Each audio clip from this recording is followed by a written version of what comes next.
माइकमैन sir. Yes yes, आइए। Good evening sir. Good good evening. Evening ma'am. बैठिए बैठिए बैठिए बैठिए। Thank you sir. क्या नाम है आपका? सर मेरा नाम सुनील कुमार धनवंत है। सुनील कुमार धनवंता। तो सुनील, कुछ परिचय दीजिए अपना। सर जैसा कि आपको ज्ञात है, मेरा नाम सुनील कुमार धनवंता है और मैं राजस्थान के जयपुर शहर का निवासी हूँ। जयपुर? जी सर। और मैंने अपना ग्रेजुएशन आईआईटी दिल्ली से बीटेक सिविल इंजीनियरिंग में किया है और उसके बाद में मैंने अभी IRAS भारतीय रेल लेखा सेवा में ज्वाइन किया है। अच्छा अच्छा अच्छा। जी सर। आपके इसमें तो लिखा हुआ डानिक्स। सर वो पहले फिर अपग्रेड हो गया था सर। अच्छा, आप रेलवे अकाउंट सर्विस में हैं। जी सर। ठीक है। और सर मेरी हॉबीज़ में मुख्यतः संगीत सुनना और गाना और बैडमिंटन और टीचिंग है। ठीक है। और आपका वैकल्पिक विषय क्या है? सर भूगोल। भूगोल में लिखा है कि आपने नेट JRF भी किया हुआ है। जी सर। पर MA नहीं लिखा हुआ आपके उसमें। सर MA नहीं किया था। तो ये कैसे कॉम्बिनेशन बना? क्योंकि उसमें तो शायद अप्लाई करने के लिए MA करना ज़रूरी है, या उसमें कम से कम एनरोलमेंट ज़रूरी है MA में? सर एनरोलमेंट था मेरा JNU में। हाँ, अच्छा, JNU से आप MA कर रहे थे? एनरोलमेंट था लेकिन पूरा नहीं हो पाया सर। फिर आपने MA ज्योग्राफी पूरा नहीं किया तो उसमें मेंशन क्यों नहीं किया कि आप MA कर रहे थे? सर एक्चुअली उसमें ये था कि जो कंप्लीट हुआ शायद उसी का उसमें था, इसलिए मैंने एनरोलमेंट का मेंशन नहीं किया सर। और जब अब की बार भरा तो मैं छोड़ चुका था JNU। अच्छा अच्छा। जी सर। इस वजह से आपने इसको नहीं भरा। चलिए, तो JNU से आप रह चुके हैं और रेलवे में आप काम कर रहे हैं अभी। इसके अलावा डानिक्स आपको पहले मिल ही गया था। जी सर। ये बताइए कि जो शाहीन बाग का मसला है, जी सर, मान लीजिए कि आप SDM होते ही दिल्ली में, अब तो आप ट्रेन में हैं कोई बात नहीं, लेकिन मान लीजिए आप दिल्ली में SDM होते ही और उसी इलाके में होते हैं जहाँ ये हुआ, तो कैसे हैंडल करते हैं आप इसको? अब ये तो नहीं कहेंगे कि मैं डानिक्स में हुई नहीं तो मुझसे क्यों पूछ रहे हैं? नहीं सर, ऐसा नहीं ना। बताइए बताइए। सर पहली बात तो ये है कि अगर सरकार की कोई पॉलिसी है तो उस पर आपका अधिकार है कि आप उस पर असहमति जाहिर कर सकते हैं। लेकिन साथ में सर संविधान में ये भी बताया गया है कि अगर आप अपना असहमति जाहिर करते हैं तो उसके साथ में आपको आर्टिकल 19(2) जिसमें रेस्ट्रिक्शन लगाया गया, रीजनेबल रेस्ट्रिक्शन, उसका भी ध्यान रखना पड़ेगा। अगर पब्लिक ऑर्डर डिस्टर्ब हो रहा है तो आपको उसको ध्यान में रख के चलना पड़ेगा। तो मेरा पहली प्राथमिकता ये होगी कि अगर पब्लिक ऑर्डर डिस्टर्ब होगा तो मैं उनको चेतावनी दूंगा कि पब्लिक ऑर्डर डिस्टर्ब मत कीजिए। अब बेशक आप ये आपका प्रोटेस्ट कर सकते हैं, आप असहमति जाहिर कर सकते हैं। और सर अगर उसके बावजूद अगर पब्लिक ऑर्डर डिस्टर्बेंस की बारी आती है तो मेरे पास काफ़ी विकल्प होंगे, जैसे धारा 144 लगाना हो गया और फिर उसके बाद में हल्का बल प्रयोग हो गया, उसके बाद में आगे केस जा सकता है। तो सर ये धारा 144 कहाँ की धारा है, मतलब कौन से एक्ट की धारा सर है? CRPC। जी सर। उसमें और कौन सी धाराएं हैं इसके आसपास की जो इन सिचुएशंस को हैंडल करने में हेल्प करती हैं? सर सॉरी सर, मुझे धारा 144 का मतलब क्या होता है?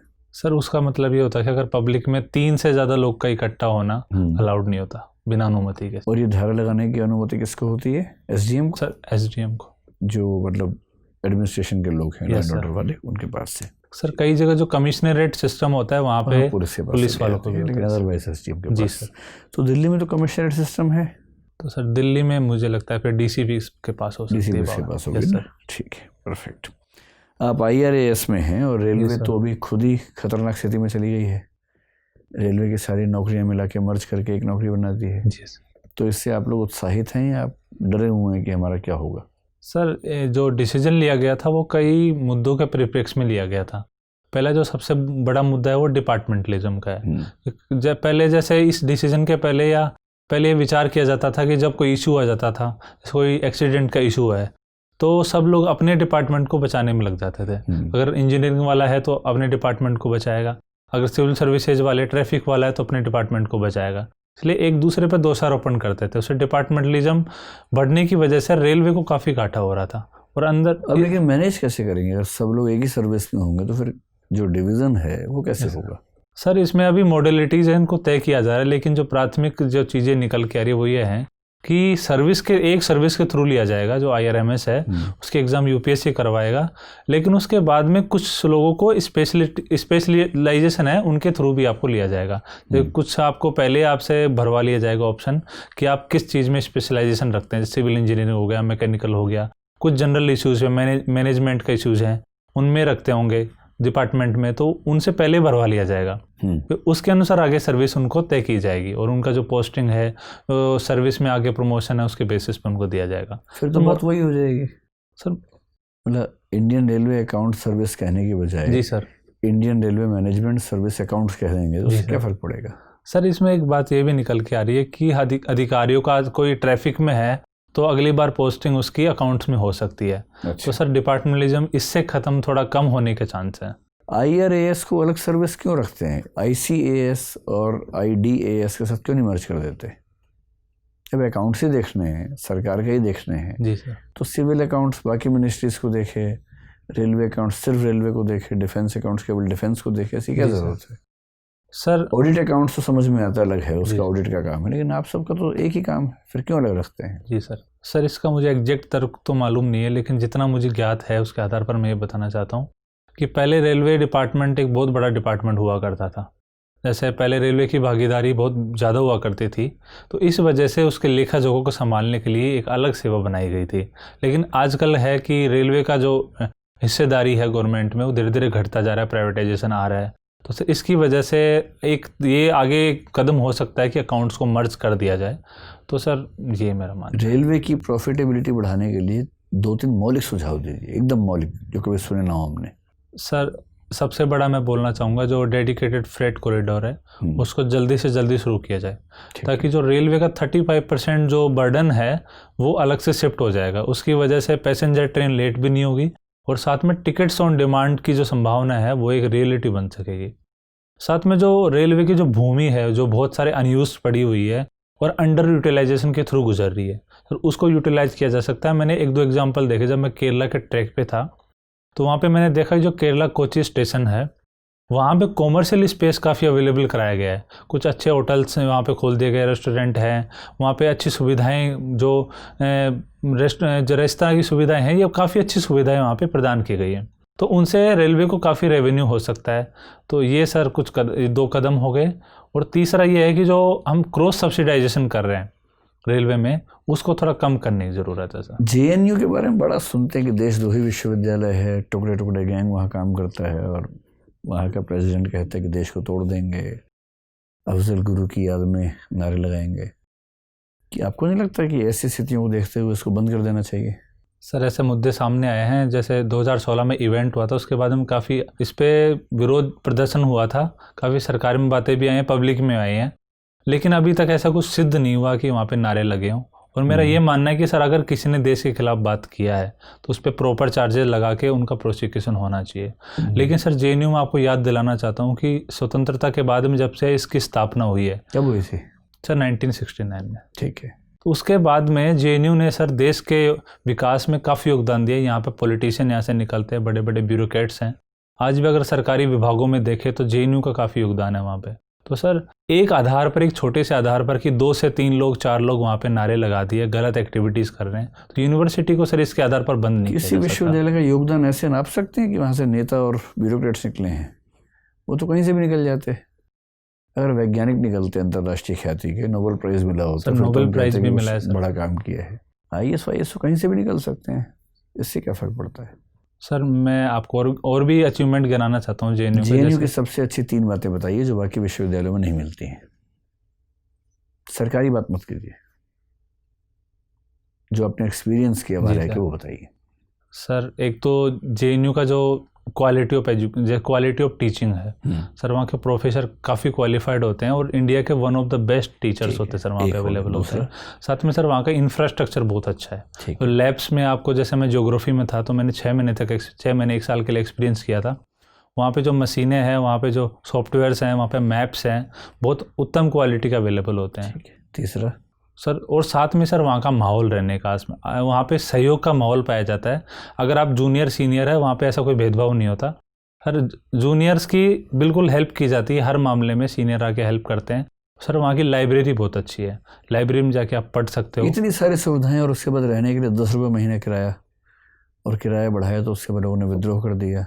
ये अच्छी बात है सर। मुझे लगता है मुद्दा कुछ और था इसमें, क्योंकि अगर JNU का फ़ीस स्ट्रक्चर देखा जाए, जो हॉस्टल का फ़ीस स्ट्रक्चर है, उसमें रूम रेंट प्लस में mess charges, service charges, 4-5 charges आते थे। तो कुल मिलाकर पहले पर मंथ अराउंड 3,000 से 3,200 के आसपास खर्चा पड़ता था। लेकिन जब ये नया मैनुअल आया उसके बाद में ये खर्चा बढ़ के 6500 से 7,000 के आसपास हो रहा था। अच्छा। तो सर मैं एक स्टडी जेएनयू में की गई थी कि जेएनयू में 40% बच्चे ऐसे हैं जिनके फैमिली की इनकम 10,000 रुपये से कम है पर मंथ की। तो सर ऐसे बच्चे जिनकी फैमिली इनकम 10,000 से कम है और वो 7,000 रुपये पे नहीं कर पाएंगे सर। इस वजह से वहाँ पे इशू उठा था कि जो फीस वृद्धि है उसको वापस लिया जाए, गरीब स्टूडेंट्स के सारे खिलाफ हो सकती है। सुनील, लगातार ये बात उभर कर आ रही है कि भारत में विषमता निरंतर बढ़ रही है। 1% सबसे अधिक अमीरों के पास देश का 73% धन है। जी सर। और आर्थिक वृद्धि दर लगातार गिरती जा रही है। आपको क्या लगता है कि आर्थिक वृद्धि दर और विषमता में कोई संबंध पाया जाता है जिस पर शोध हुआ है, निष्कर्ष निकाले जा चुके हैं? सर माफ़ कीजिएगा, मुझे ऐसा कोई निष्कर्ष अभी ज्ञात नहीं है सर। अच्छा, भूगोल में पढ़ा तो होगा, इकोनॉमिक ज्योग्राफी में कुछ चीज़ें पढ़नी होती हैं। भूगोल में आपने क्या वो पढ़ा है, लॉरेंज वक्र पढ़ा है? जी सर। गिनी गुणांक पढ़ा है? जी सर। क्या होता है लॉरेंज वक्र? सर आइडियल कंडीशन में देखा जाता है तो 45 लाइन की रेखा होती है जो इंक्रीमेंटल इनकम होती है और पॉपुलेशन का शेयर होल्डर, उनके बीच में ग्राफ खींचा जाता है। तो 45 डिग्री की आइडियल रेखा होती है, लेकिन अगर उससे ज़्यादा डेविएशन होता है तो असमानता उतनी ही ज़्यादा होती है। तो और उस असमानता को नापने के लिए उसका एरिया लेके टोटल से डिवाइड किया जाता है, तो वहाँ से गिनी कोफिशिएंट निकल के आता है। तो गिनी कोफिशिएंट जितना ज़्यादा होता है वहाँ पे विषमता उतनी ज़्यादा होती है। तो अभी तो भारत का गिनी कोफिशिएंट विश्व में सर्वाधिक दूसरे पायदान पर है। रूस में सर्वाधिक विषमता है और भारत दूसरे नंबर पर है विषमता में। और ये पिछले 6-7 वर्षों में ही हुआ है। पहले भारत की स्थिति थोड़ी अच्छी थी। क्या लग रहा है कि शासन की नीतियाँ अब न सिर्फ समाजवाद के दर्शन को छोड़ चुकी हैं बल्कि मानववाद को भी छोड़ चुकी हैं? सर मेरा ऐसा पूर्णतः मानना नहीं है, बिकॉज आज भी सरकार ऐसी योजनाएं चला रही हैं, ऐसे बहुत सारे कल्याणकारी कार्यक्रम चला रही है जिनके माध्यम से जो समाज का निचला वर्ग है उसको ऊपर उठाने की कोशिश की जा रही है। जैसे किसानों में किसान सम्मान निधि की योजना चलाई गई है, गरीबों के लिए जो बेरोजगार हैं, अकुशल बेरोजगार हैं, उनके लिए मनरेगा का कार्यक्रम शुरू किया गया है, पीडीएस की स्कीम चलाई जा रही है, साथ में बेरोजगारों को कई राज्यों में भत्ता देने की कोशिश की जा रही है, और जो महिलाएं हैं उनके लिए मातृत्व बंधन योजना है। लेकिन उत्पीड़न की घटनाएं निरंतर बढ़ रही हैं, दलित उत्पीड़न, महिला उत्पीड़न, बाल उत्पीड़न, और ऐसा नहीं लग रहा है कि हम लोग एक ऐसी शताब्दी में जी रहे हैं, लग रहा है हम कभी फिर से पूर्व मध्यकाल में चले गए। सर स्थिति इतनी ख़राब नहीं है। ये मेरा यह मानना है कि एनसीआरबी का जैसे अभी डेटा निकल के उसमें महिलाओं के खिलाफ काफ़ी अपराध हैं, अपराधों की संख्या बढ़ी है पिछले साल की तुलना में देखा जाए तो। लेकिन सर उन अपराधों पर सरकार अंकुश लगाने का पूरा प्रयास कर रही है। नहीं, सरकार के मंत्री और नेता भी उसका प्रोत्साहन कर रहे हैं। पार्टी अध्यक्ष को, गृह मंत्री को कहना पड़ गया कि ऐसी बातों से लोग परहेज करें। इससे जाहिर है कि लोगों की संलिप्तता इस तरह की घटनाओं में बढ़ी थी। सर ये संभव हो सकता है किसी पार्टी कोई कार्यकर्ता है, कोई नेता ऐसा काम करे, लेकिन सरकार का सर ऐसा कोई ऑफिशियल स्टैंड नहीं है कि उनका समर्थन किया जाए। सरकार का हमेशा आधिकारिक स्टैंड यही रहा है कि उन पर पूरी कार्रवाई होनी चाहिए और कानून के दायरे में रहकर कानून की जो प्रक्रिया है उसका पूरा पालन किया जाना चाहिए। अच्छा, समृद्धि दर निरंतर गिर रही है और शेयर बाजार निरंतर चढ़ रहा है। ये शेयर बाजार और समृद्धि दर में क्या रिश्ता होता है? सर शेयर बाजार के 2 एस्पेक्ट होते हैं, एक लॉन्ग टर्म का एस्पेक्ट होता है और एक शॉर्ट टर्म का एस्पेक्ट होता है। तो शॉर्ट टर्म का एस्पेक्ट होता है मनोभाव से सर वो संचालित होता है। कई बार जैसे बजट अगर लाया गया है और इंडस्ट्री की कई बार वो आकांक्षा को पूरा नहीं करता, उनको लगता है कि उनके लिए फ़ायदा नहीं है, तो वहाँ से नेगेटिव मनोभाव निकल के आते हैं और उसकी वजह से शेयर बाज़ार में अस्थायी गिरावट देखने को मिलती है। और कई बार कुछ ऐसे सरकार कुछ चीज़ें लेके आती है, कुछ योजनाएं लेके आती हैं, कुछ इंटरनेशनल मार्केट में कुछ ऐसा घटित होता है। जैसे सर अभी ईरान का क्राइसिस हुआ था, उसकी वजह से ऑयल के प्राइसेज में काफ़ी उतार चढ़ाव आया था, उसकी वजह से स्टॉक मार्केट पर नेगेटिव प्रभाव पड़ा था। लेकिन जैसे मान लो चीन और अमेरिका के ट्रेड रिलेशन में सुधार धीरे धीरे आ रहा है, तो उससे स्टॉक मार्केट अच्छा हो सकता है। तो ये सर कुछ चीज़ें हैं जो स्टॉक मार्केट को प्रभावित करती हैं। ज़्यादातर अंतर्राष्ट्रीय घटनाओं से प्रेरित है, क्योंकि घरेलू अर्थव्यवस्था में तो उसके खुश होने का कोई ठोस आधार नजर नहीं आ रहा है। सरकार की नीतियों का सरकार पर प्रभाव पड़ता है। वृद्धि दर गिरती जा रही है, उद्योग लगभग ठप चल रहा है। जी सर, लगभग स्टेगनेट है। निर्यात पिछले 7 महीने से निरंतर गिर रहा है। महंगाई की दर भी बढ़ने लग गई है। तो शेयर बाजार इसका मतलब कि घरेलू आर्थिक घटनाओं से प्रभावित न होकर मुख्यतः अंतर्राष्ट्रीय घटनाओं से प्रभावित है। या कहीं वहाँ सट्टेबाजी तो नहीं चल रही है जिसमें कि कुछ खास लोगों या कुछ खास संस्थाओं की वो गुफा तो नहीं बन गया है? सर माफ़ कीजिएगा, मुझे इसका आइडिया नहीं है सर। ठीक है, धन्यवाद। सुनील, आपका जीवन काफ़ी संघर्षपूर्ण रहा है, उपलब्धियां भी अच्छी, आपने बहुत क्रम से उपलब्धियां प्राप्त की हैं। Thank you sir. आपको लगता है कि अब समय आ गया है कि अनुसूचित जाति में भी क्रीमी लेयर लागू कर देना चाहिए? सर ये जैसे आपको ज्ञात है कि ओबीसी में पहले से क्रीमी लेयर है, और एससी के लिए भी सुप्रीम कोर्ट ने भी एक ऐसी प्रस्ताव रखा है कि एससी एसटी में क्रीमी लेयर को लाना चाहिए। और सर कई बार ये मांग उठती है कि एससी एसटी में जो आरक्षण का लाभ है वो कुछ समुदाय उठा रहे हैं, और उसमें भी अति पिछड़ापन और पिछड़ापन के बीच में एक लाइन बन चुकी है। लेकिन सर इसके पीछे सरकार को लाने से पहले 3-4 चीज़ों पर विचार करना बहुत ज़रूरी है। पहला तो ये कि इसका एक अप्रोप्रिएट पूरा ऑब्जेक्टिव डेटा होना बहुत ज़रूरी है कि इसका प्रभाव कहाँ तक जा रहा है, उसके लिए प्रक्रिया क्या होगी कि कितना क्रीमी लेयर के लिए कितना तय किया जाएगा। दूसरा ये विचार है कि जो एससी एसटी का आरक्षण था वो इस आधार पर लाया गया था कि जो सामाजिक पिछड़ापन है, जो सामाजिक रूप से उन पर अत्याचार हुए हैं, उनके आधार पर उनका आरक्षण लाया गया था। जो ओबीसी की तरह उनका इकोनॉमिक बेसिस पर उनका आरक्षण नहीं था। दूसरा सर ओबीसी आरक्षण इकोनॉमिक बेसिस पर, ओबीसी का इकोनॉमिक, सोशल और एजुकेशनल आधार पर था, इसलिए वहाँ पे इकोनॉमी का मैटर हो जाता है। लेकिन सर जो एससी और एसटी है यहाँ पे सामाजिक आधार सर ज़्यादा है, तो सर इस बात पे विचार करना चाहिए। और तीसरा ये है कि सर जो अभी सरकार में कितना प्रतिनिधित्व है एससी और एसटी का और बाकी कास्ट का कितना है, इसके बारे में सर एक अच्छा शोध होना चाहिए, उसके बाद में इस विचार पर सोचा जा सकता है सर। ये जो आपने आंकड़े की बात की कि फैक्चुअल डाटा, जी सर, कोई ऐसा केस है सुप्रीम कोर्ट का जिसमें सुप्रीम कोर्ट ने भी फैक्चुअल डाटा पर बहुत जोर दिया है कि फैक्चुअल डाटा होना चाहिए रिजर्वेशन के कॉन्टेक्स्ट में? सर एम नागराज केस 2006 में सुप्रीम कोर्ट का कोई हाल में फिर रूलिंग आया है सर, उसमें हाँ, फैक्चुअल डाटा की कोई बात की गई है? यस सर, उत्तराखंड सरकार का एक वो मैटर निकल के आया था।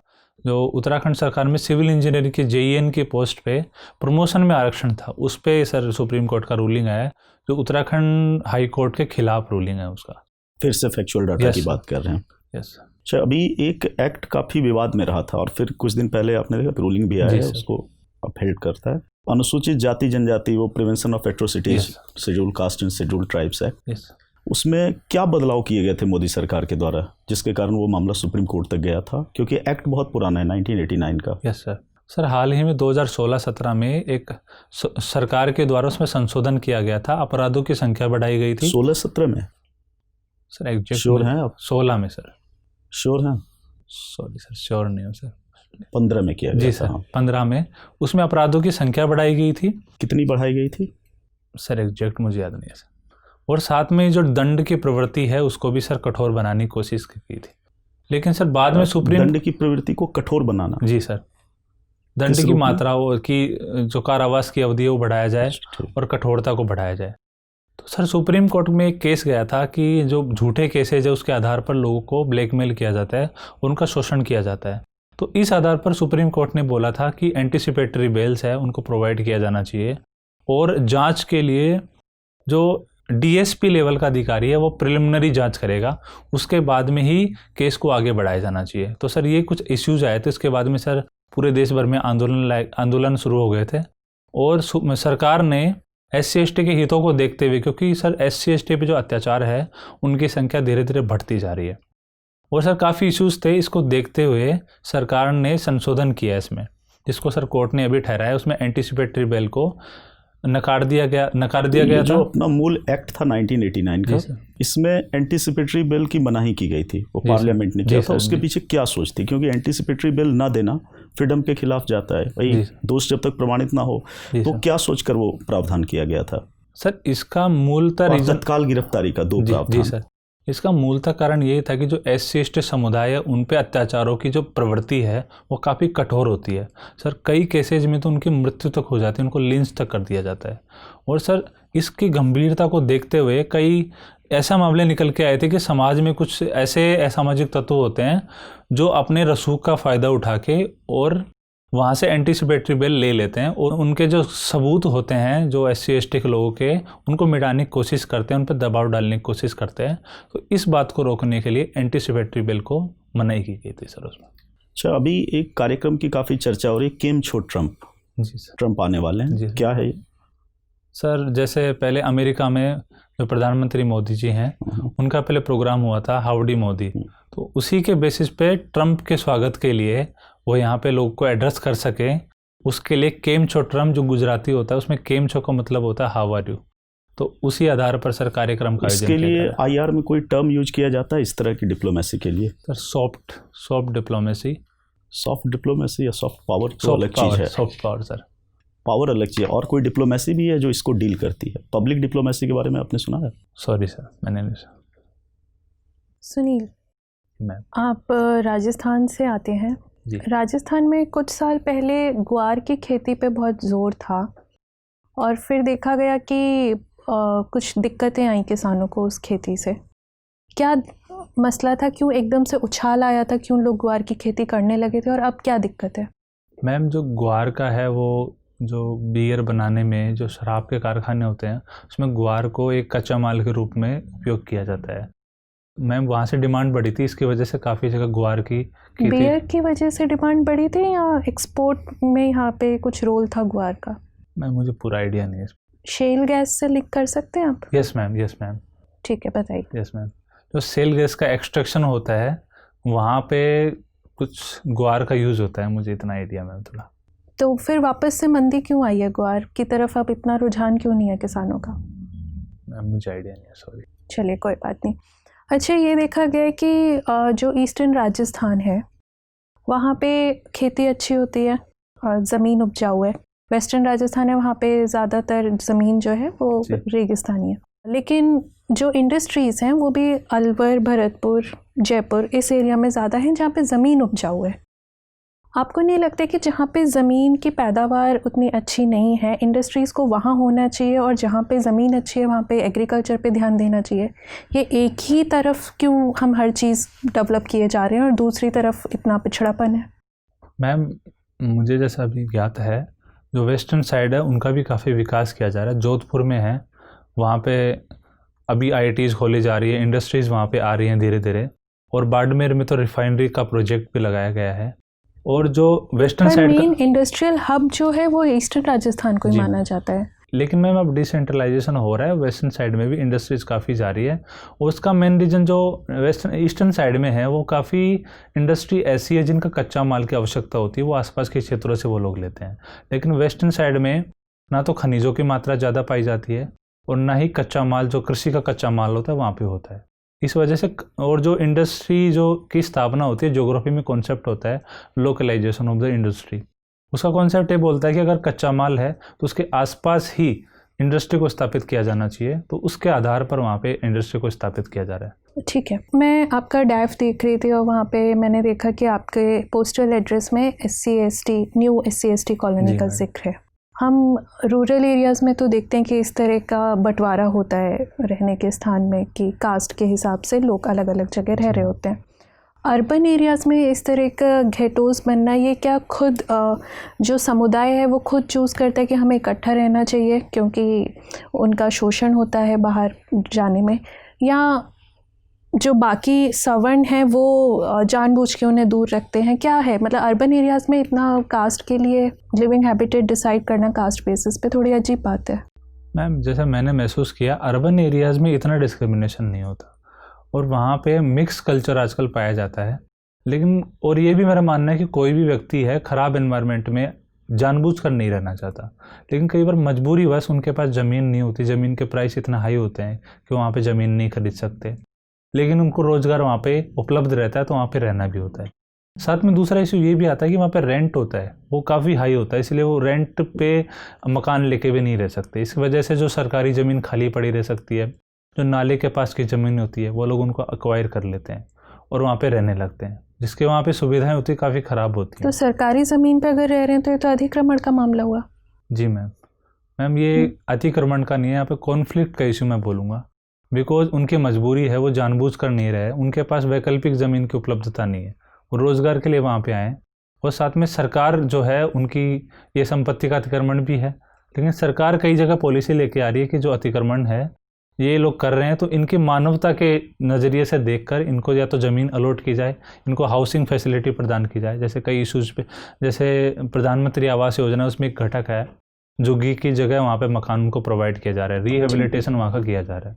ठीक है, thank you. Sunil ji sir. हाल ही में जयपुर को वर्ल्ड हेरिटेज साइट का दर्जा दिया गया है। जी सर। ये किस कैटेगरी में दिया गया है?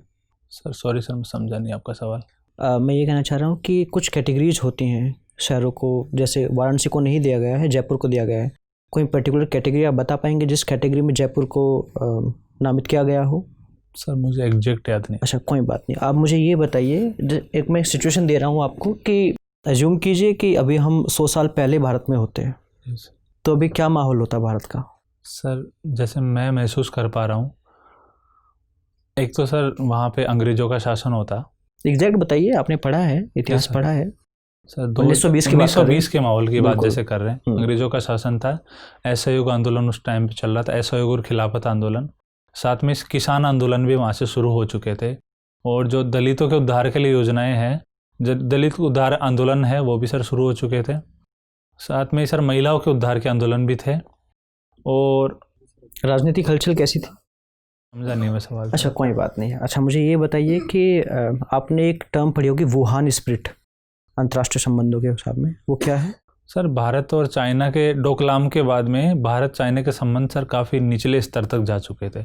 उनको नॉर्मलाइजेशन करने के लिए और संबंधों में सुधार करने के लिए वुहान में प्रधानमंत्री मोदी जी और जो चाइना के प्रेसिडेंट है शी जिनपिंग जी, उनके बीच में एक इनफॉर्मल समिट का आयोजन किया गया था, और जो इश्यूज हैं उनको बातचीत के द्वारा सोल्व करने का एक समाधान निकालने का कोशिश किया गया था। ये पहले इंडो चाइना इनफॉर्मल समिट था, इसके बाद दूसरा भी हुआ है, वो कहाँ पर हुआ है? मामल्लपुरम में। हमने मामल्लपुरम को ही क्यों चुना कि यहीं पे क्यों होना चाहिए? सर कई बार ये होता है कि जो इंडिया की कल्चर है, हेरिटेज है, उसके माध्यम से आकर्षित करने की कोशिश की जाती है नेताओं को। जैसे मोदी जी ने, प्रधानमंत्री मोदी जी ने जो चाइना के राष्ट्रपति हैं उनको अपने साथ घुमाया, कई जगह भी लेके गए, उनको मंदिर के दर्शन करवाए। शीशोर टेम्पल है वहाँ पे उनको लेके गए, जो आसपास की प्राकृतिक जगह उनको वहाँ पे भ्रमण करवाया।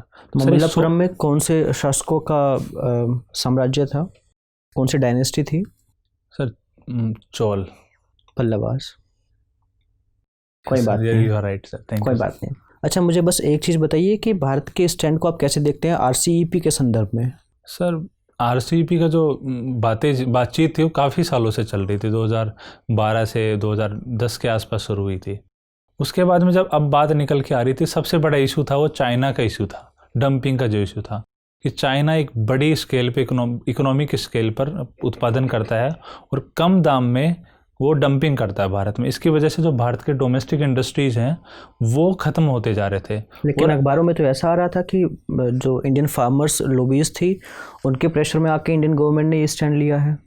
सर सरकार का कर्तव्य होता है कि अपने वो नागरिक हैं, अपने उद्योगपति, उनकी रक्षा करे, और उन पर कोई नकारात्मक प्रभाव अगर पड़ता है, क्योंकि सर उन पर नकारात्मक प्रभाव पड़ेगा तो हमारे इकोनॉमी पे पड़ेगा, और साथ में जो एक्सपोर्ट्स हैं उस पर नकारात्मक प्रभाव पड़ेगा, जिससे हमारी जो फॉरेन रिजर्व है वो कम होने के चांस। अच्छा बस मुझे 2 फायदे RCEP के होने से और ना होने से 2 नुकसान बता दीजिए बस मुझे।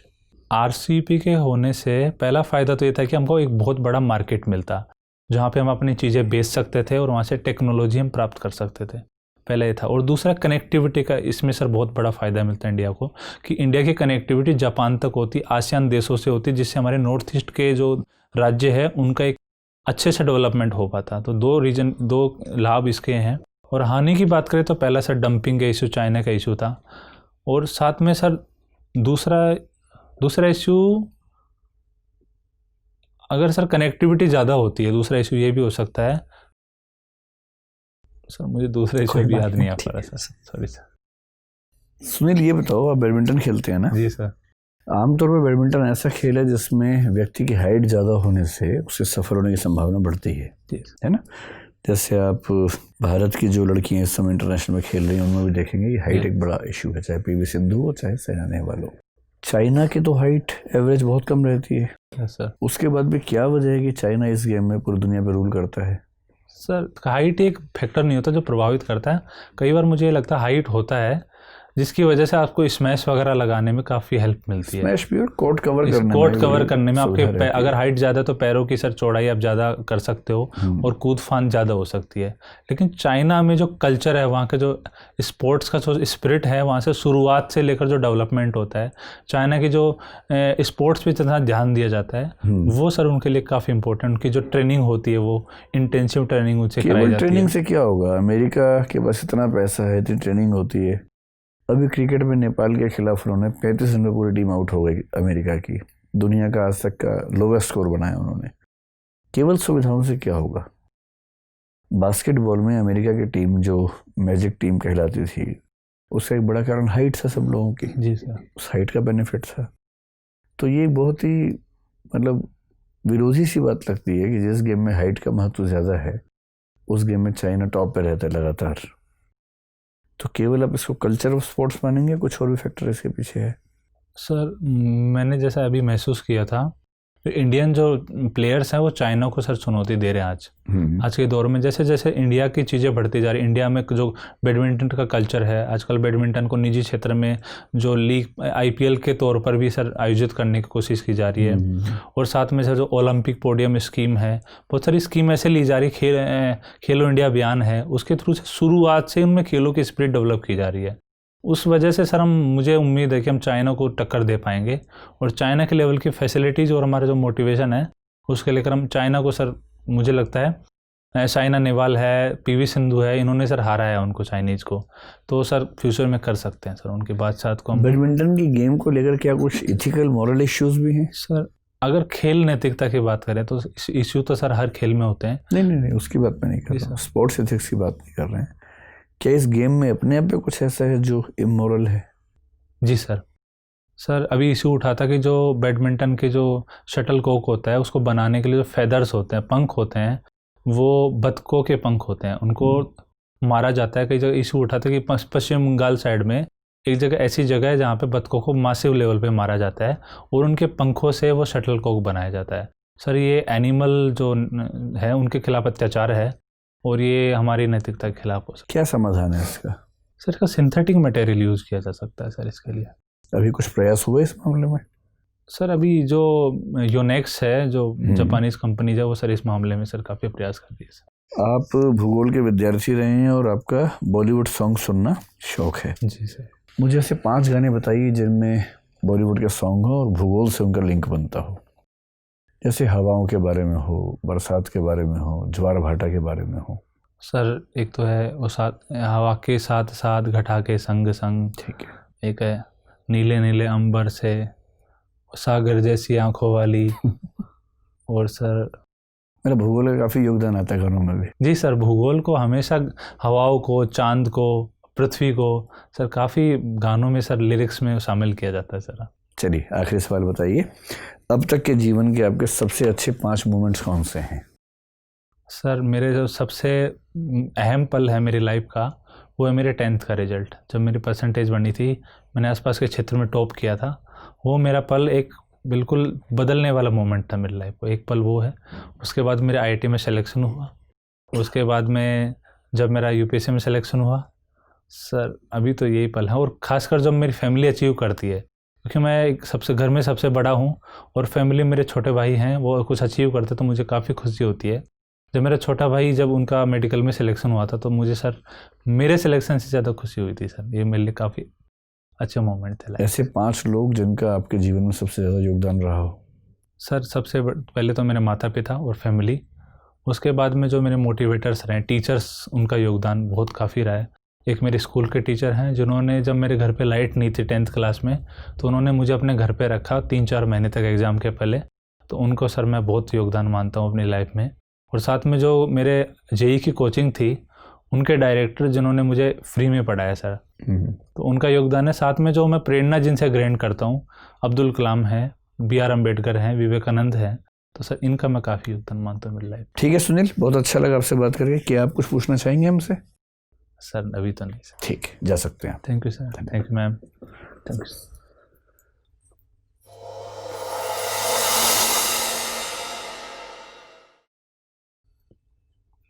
बैठिए बैठिए। Thank you sir. कैसा लगा आपको भाई? सर अच्छा था, काफ़ी डाइवर्स क्वेश्चन थे, पहली बार मॉक था जो इतना बड़ा चला और इतने डाइवर्सिटी क्वेश्चन पूछे गए सर। हम बहुत तैयारी करते हैं, जितनी आप करते हो तो हम भी करते हैं। सर ये तो है सर, ये तो है सर। बाकी कुछ खास सुझाव आपको लेके है नहीं? पिछली बार का तो आपका रिकॉर्ड अच्छा है, 198 मार्क्स है ना पिछली बार आपके, वो मेंटेन हो जाए और थोड़ा सा बढ़ जाए तो और अच्छा है। उम्मीद तो यही सर। पिछली बार यूपीएससी में हाईएस्ट 206 से मेरे ख्याल से। Yes sir. वही टारगेट रखिए कि जो 8 नंबर कम है वो भी क्रॉस हो जाए। टारगेट तो ज़्यादा कैसे, टारगेट तो ज़्यादा है कि रिकॉर्ड बनाया जाए हिंदी मीडियम में सर। हाँ, कुछ ऐसा हो तो और अच्छा है। एंट्री आपकी परफेक्ट है, ड्रेसिंग परफेक्ट है एकदम, यही पहनेंगे वहाँ पर? सर दूसरा सूट है वैसे, ये भी वैसे इसी कलर का है सर वो। हाँ, तो सेम है, मेरे पास 2 सूट थे सर। ये भी ठीक है, कोई दिक्कत नहीं है ना। नॉलेज आपकी काफ़ी अच्छी है, लगभग हर मामले पे ही अच्छी नॉलेज है। एक तो 1 साल की नौकरी जो होती है ना, उसके बाद वो पर्सनैलिटी अलग टाइप की हो भी जाती है, अप्रोच चेंज हो जाती है, प्रश्नों का उत्तर देते हुए आप किस चीज़ पे फोकस कर रहे हैं वो समझ में आता है, तो बड़ा सटीक हो गया है। जी सर। रिजर्वेशन पर मुझे लगा कि थोड़ा सा, जैसे ओबीसी के लिए आपने कहा कि इकोनॉमिक बेसिस पे रिजर्वेशन था, वो एक फैक्चुअल मिस्टेक है। जी ओबीसी से एक्सक्लूजन जो है वो इकोनॉमिक बेसिस पे होता है, क्रीमी लेयर वाला, पर ओबीसी इस बेस पे नहीं होता है, वो तो एजुकेशनल और कल्चरल, सोशल एंड एजुकेशनल है, उसमें इकोनॉमिक नहीं है। तो जैसा मैंने काका कालेकर कमीशन था, उसके बाद में वो तो 53 का था, जब मंडल कमीशन जिसके आधार पर ओबीसी आता है, उसके पास यही तो 2 इशूज थे कि इकोनॉमिक या सोशल, वो सोशल के फेवर में जाता है। इंदिरा साहनी केस फिर होता है, उसमें भी उसी को रिफॉर्म करता है कि ये सोशल होगा, इसीलिए तो याद करें 10% रिजर्वेशन जो इकोनॉमिक था उसको इंदिरा साहनी में खत्म कर दिया। सर इसके पीछे कोई रीज़न था मैं बताने का। जब मैं आईटी में था, मैंने कोर्स किया था सोशोलॉजी ऑफ इंडिया, तो उसमें सर प्रेजेंटेशन दी थी सर ने, तो 3 आधार बताए थे, उनका वेटेज भी बताया था कि सामाजिक, आर्थिक और शैक्षणिक आधार, उस आधार पर सर चेक कीजिए, क्योंकि जी सर मैं जरूर चेक करूँगा। में भी जो लिखा हुआ है ना वो सोशल एंड एजुकेशनल लिखा हुआ है। आर्टिकल 3 मुझे उसी पीपीटी का याद था और सर ने पढ़ाया था, उसी आधार पर मैंने जवाब दिया। संविधान के आर्टिकल्स को कोट कीजिए। जी सर, आर्टिकल में सर आप बोल रहे हैं वही है ना, उसको देख सामाजिक और वो शैक्षणिक। बाकी जो है नॉलेज आपकी हर जगह ठीक है, और अच्छी बात है कि जो सिचुएशनल या हाइपोथेटिकल क्वेश्चन थे, जैसे शाहीन बाग वाला था, ठीक था आपका वो भी। जेएनयू को आपने ठीक से डिफेंड कर लिया, IRAS पे भी आपका अच्छा स्टैंड रहा सारा का सारा, बैडमिंटन पे भी, बॉलीवुड सॉन्ग्स पे भी, 5 मोमेंट्स जो मैंने पूछे वो भी मैंने जानबूझ से पूछा कितने लोग आपको हैं प्रभावित करने वाले। मेरा अनुमान था कि शायद आप किसी मामले में जेंडर को लेकर कुछ ऊट-पटांग बात बोल देंगे, लेकिन आपने कहीं नहीं बोली। मतलब फंसे नहीं आप बेसिकली, हमने बहुत कोशिश की फंसाने की, लेकिन आप हर जगह साफ निकल गए। तो मेरी तरफ से ये है कि सब एकदम बढ़िया है। एनर्जी लेवल 19 है, 20 हो जाए तो ठीक है, लेकिन 19-20 का ही अंतर है। किस मामले में एनर्जी लेवल है बोलने में? ओवरऑल मतलब पूरी जो इन्वॉल्वमेंट है इंटरव्यू में, मतलब बहुत मैच्योर आपका है, आउटलुक भी और हर चीज़ मैच्योर है।